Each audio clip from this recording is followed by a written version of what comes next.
ಸಾಕಷ್ಟು ಪ್ರಶಸ್ತಿಗಳನ್ನು ಕೂಡ ತಗೊಂಡಿದ್ದೀರಿ. ಯೋಗಾಚಾರ್ಯ, ಯೋಗ ಭೂಷಣ, ಯೋಗ ರತ್ನ, ಯೋಗ ಕುಸುಮ, ಕುವೆಂಪು ಪ್ರಶಸ್ತಿ, ಯೋಗ ಸಾಧಕ ರತ್ನ, ಯೋಗ ವಿಶಾರದ, ಯೋಗ ಚಿಕಿತ್ಸಾ ಪ್ರವೀಣಿ, ಈ ಥರದ್ದೆಲ್ಲ ಅವಾರ್ಡ್ಗಳನ್ನು ತಗೊಂಡಿದ್ದೀರಿ. ಈಗ ನೆಕ್ಸ್ಟ್ ನಿಮ್ಮ ಗುರಿ ಏನು ಮೇಡಮ್? ನನಗೆ ಒಂದು ಸಣ್ಣದಾದಂಥ ಒಂದು ಧ್ಯಾನ ಕೇಂದ್ರವನ್ನು ಸ್ಥಾಪಿಸಬೇಕು ಅಂತ ಭಾಳ ಆಸೆ ಇದೆ.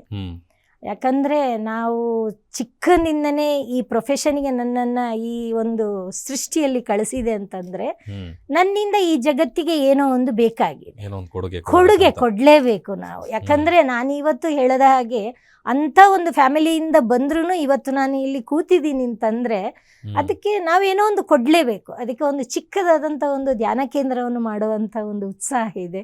ನೋಡುವ ಮುಂದಕ್ಕೆ ಸಹಾಯ ಕೂಡಿ ಬಂದರೆ ಅದು ಆಗುತ್ತೆ ಯೋಗ ಅಂತ ಅಂದ್ಕೊಂಡಿದೆ.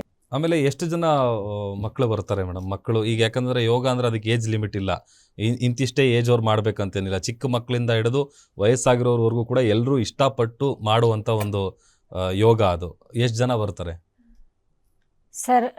ಇಲ್ಲಿ ಹಾಗೆ ಅಂತ ಹೇಳಲಿಕ್ಕಾಗೋದಿಲ್ಲ, ಜನದ ಲೆಕ್ಕಾಚಾರ ಹೇಳಕ್ಕೆ ಆಗಲ್ಲ ಇಲ್ಲಿ. ಯಾಕಂದರೆ ಈಗ ಒಂದು ಅಕಾಡೆಮಿಕ್ ಮುಗಿಯುವಷ್ಟರಲ್ಲಿ ಅವರು 1 ವರ್ಷ ಬರ್ತಾರೆ. ಅಲ್ಲಿಂದ ಮಕ್ಕಳಿಗೆ ಇನ್ನು ಬೇರೆ ಯಾವುದ್ರಲ್ಲೂ ಆಸಕ್ತಿ ಬೆಳೆಯುತ್ತೆ, ಟೆನ್ನಿಸ್ಸು, ಬ್ಯಾಡ್ಮಿಂಟನು, ಈ ಥರ.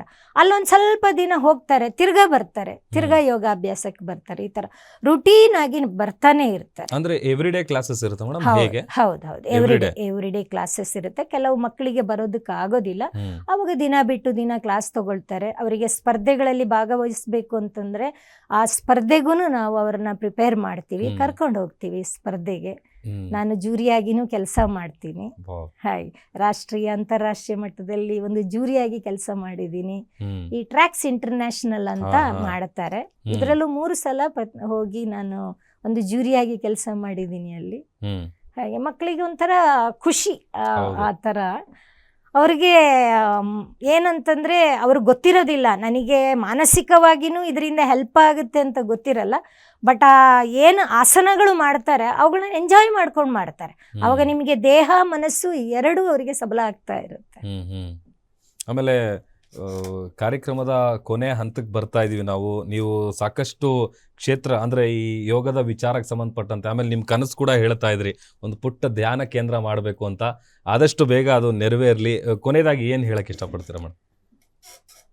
ಸರ್, ನಮಗೆ ಈಗ ಮಹಿಳೆಯರಿಗೆ ಸಾಧನೆ ಮಾಡೋದಕ್ಕೆ ಬಹಳಷ್ಟು ಅವಕಾಶಗಳಿದೆ ಅಲ್ವಾ? ನಾನು ನನ್ನ 59ನೇ ವಯಸ್ಸಿನಲ್ಲಿ ನಾನು ಮಿಸ್ಸೆಸ್ ಇಂಡಿಯಾ ಪ್ರಶಸ್ತಿಯನ್ನು ತಗೊಂಡಿದ್ದೀನಿ. ನಾನು ಹೆಮ್ಮೆಯಿಂದ ಹೇಳ್ಕೊಳ್ಬಲ್ಲೆ ನಾನು. ಯಾಕಂದರೆ ಇದು ಯೋಗದಿಂದ ಸಾಧ್ಯ ಆಯಿತು. ಬಹಳಷ್ಟು ಅವಕಾಶಗಳು ನಮ್ಮನ್ನು ಬಾಚಿ ತಬ್ಕೊಳ್ಳುವಂಥ ಇವಾಗ ಒಂದು ಕಾಲ. ಆದರೆ ನಾವು ಏನು ಮಾಡಬೇಕಂದ್ರೆ ನಮಗೆ ನಮ್ಮದೇ ಒಂದು ರೀತಿ ನೀತಿ, ಕೆಲವು ನಮ್ಮ ಪೇರೆಂಟ್ಸ್ಗಳು ಹೇಳ್ಕೊಟ್ಟಿರ್ತಾರೆ, ಕೆಲವು ಆಚಾರ ವಿಚಾರಗಳು. ಆಮೇಲೆ ನಾನು ಹೇಳಿದ್ನಲ್ಲ ಯಮ ನಿಯಮಗಳು, ಇದರಿಂದಾಗಿ ನಾವು ಬೆಳೆದು ಬಂದಿರ್ತೀವಿ. ನೀವು ಎಷ್ಟೇ ಮಹಿಳೆಯರು ಯಾವ ಕ್ಷೇತ್ರದಲ್ಲಿ ಈಗ ನೋಡ್ಬೋದು ನಾವು, ಹಿಂದೆ ಒಂದು ಸಮಯದಲ್ಲಿ ಭೋಗದ ವಸ್ತುವಾಗಿದ್ದ ಹೆಣ್ಣು ಇವತ್ತು ಗಗನಸಖಿಯಾಗಿರ್ತಾಳೆ, ಪೈಲಟ್ ಆಗಿದ್ದಾಳೆ, ಬಾಹ್ಯಾಕಾಶದಲ್ಲಿ ಹೋಗಿ ಸಂಶೋಧನೆ ಮಾಡ್ತಾಳೆ. ಇರೋದು 3: ಭೂಮಿ, ಜಲ, ಆಕಾಶ. 3ರಲ್ಲೂ ಒಂದು ಉನ್ನತಿ ಸಾಧಿಸ್ತಾ ಇದ್ದಾಳಂದ್ರೆ ತಾನು ಬೆಳೆದಿರೋ ಬಂದಿರೋದನ್ನ ಒಂದು ಕಟ್ಟು ಪಾಡು ರೀತಿ ನೀತಿ ಇದನ್ನ ಇಟ್ಕೊಳ್ಬೇಕು. ಇದನ್ನ ಇಟ್ಕೊಂಡ್ರೆ ನಿಮ್ಮ ವ್ಯಾವಹಾರಿಕ ಬದುಕು, ವೈವಾಹಿಕ ಬದುಕು, ಆಮೇಲಿಂದ ನಿಮ್ಮ ಸಾಮಾಜಿಕ ಬದುಕು ತಳಹದಿ ಇದು. ಇದನ್ನ ಗಟ್ಟಿ ಮಾಡಿಕೊಂಡ್ರೆ ನೀವು ಇನ್ನ ಸಾಧನೆ ಮಾಡ್ಬೋದು ಅಂತ ನಾನು ಹೇಳೋದು. Okay madam, thank you so much. ಆಮೇಲೆ ನಿಮ್ಮ ಆ ಒಂದು ಧ್ಯಾನ ಕೇಂದ್ರ ಓಪನ್ ಮಾಡಬೇಕು ಅನ್ನೋ ಕನಸು ಈಡೇರಲಿ ನಿಮಗೆ. ಆಲ್ ದ ಬೆಸ್ಟ್ ಹೇಳ್ತಾ ಥ್ಯಾಂಕ್ ಯು ಸೋ ಮಚ್ ಕಾರ್ಯಕ್ರಮದಲ್ಲಿ ಭಾಗಿಯಾಗಿದ್ದಕ್ಕೆ. ಧನ್ಯವಾದ. ನನಗೆ ಅವಕಾಶ ಕಲ್ಪಿಸಿಕೊಟ್ಟಿದ್ದಂಥ ಈ ಗ್ಯಾರಂಟಿ ನ್ಯೂಸ್ ಎಲ್ಲರಿಗೂ, ಇಲ್ಲಿ ಅವಕಾಶ ಕೊಟ್ಟಂತಹ ನನ್ನ ಸ್ನೇಹಿತಿಗೂ ವಂದನೆಗಳು.